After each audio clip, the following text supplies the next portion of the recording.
अगर कहीं और छू देते तो क्या हो जाता, एक हाथ तोड़कर दूसरे हाथ में रख देता।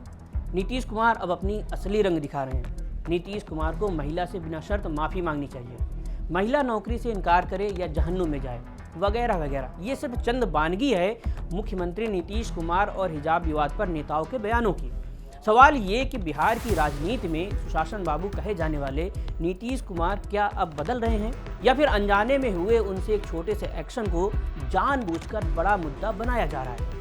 विवाद की शुरुआत होती है एक सरकारी कार्यक्रम के मंच से, जहां मुख्यमंत्री नीतीश कुमार एक महिला डॉक्टर को नियुक्ति पत्र दे रहे थे। लेकिन उसी दौरान नीतीश कुमार ने उस महिला डॉक्टर का नकाब या हिजाब हटाने की कोशिश की ताकि उनका चेहरा साफ दिख सके। बस यहीं से शुरू हुआ वह सियासी बवंडर जो अब बिहार की सीमाओं को पार करके पूरे देश में चर्चा का विषय बन चुका है। विपक्ष इसे मुस्लिम महिला की गरिमा और उसकी धार्मिक पहचान पर हमला बता रहा है, तो दूसरी तरफ सत्ता पक्ष का तर्क है कि ये सिर्फ एक प्रशासनिक प्रोटोकॉल था। लेकिन इस बहस के बीच जिस तरह की जुबानी जंग छिड़ी है, उसने शालीनता की सारी हदें पार कर दी है। कहीं हाथ तोड़ने की धमकी दी जा रही है तो कहीं जहन्नुम जाने की बातें हो रही हैं। इस विवाद में सबसे तीखी प्रतिक्रिया आई है जम्मू कश्मीर के मुख्यमंत्री उमर अब्दुल्ला की तरफ से। अब्दुल्ला ने नीतीश कुमार पर सीधा हमला बोलते हुए कहा कि कभी सेकुलर कहे जाने वाले नीतीश कुमार अब अपना असली रंग दिखा रहे हैं। उनका कहना है कि एक महिला का नकाब इस तरह हटाना किसी भी सूरत में जायज़ नहीं ठहराया जा सकता। लेकिन बात सिर्फ आलोचना तक नहीं रुकी। AIMIM के नेता इम्तियाज़ जलील ने तो इस मामले में बेहद आक्रामक रुख अपना लिया है। जलील ने एक चुनावी सभा में गरजते हुए कहा कि अगर ऐसे लोग उनके सामने होते तो वो उनका एक हाथ तोड़कर दूसरे हाथ में दे देते।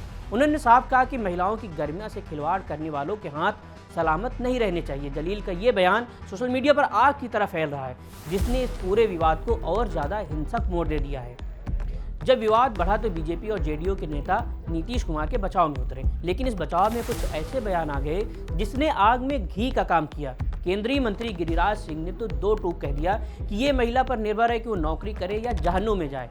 गिरिराज सिंह का तर्क है कि अगर आप पासपोर्ट बनवाते हैं या एयरपोर्ट जाते हैं तो क्या अपना चेहरा नहीं दिखाते हैं। उन्होंने नीतीश कुमार को एक अभिभावक की तरह पेश किया, लेकिन उनके जहन्नुम वाले शब्द पर विपक्ष ने उन्हें आड़े हाथों ले लिया है। वहीं उत्तर प्रदेश के मंत्री संजय निषाद ने तो विवाद को एक अलग ही स्तर पर पहुंचा दिया है। उन्होंने बचाव करते हुए कह दिया कि नकाब छू दिया तो इतना हंगामा हो गया, कहीं और छू देते तो क्या हो जाता। इस बयान पर जब हंगामा मचा तो निषाद को तुरंत सफाई देनी पड़ी। उन्होंने कहा कि ये तो भोजपुरी का एक अंदाज है जिसमें किसी बात को तूल न देने की सलाह दी जाती है। विवाद अब सिर्फ एक घटना तक सीमित नहीं है। बीजेपी नेता हरिभूषण ठाकुर ने इस मुद्दे को एक कदम और आगे बढ़ाते हुए पूरे भारत में हिजाब पर बैन लगाने की मांग कर दी है।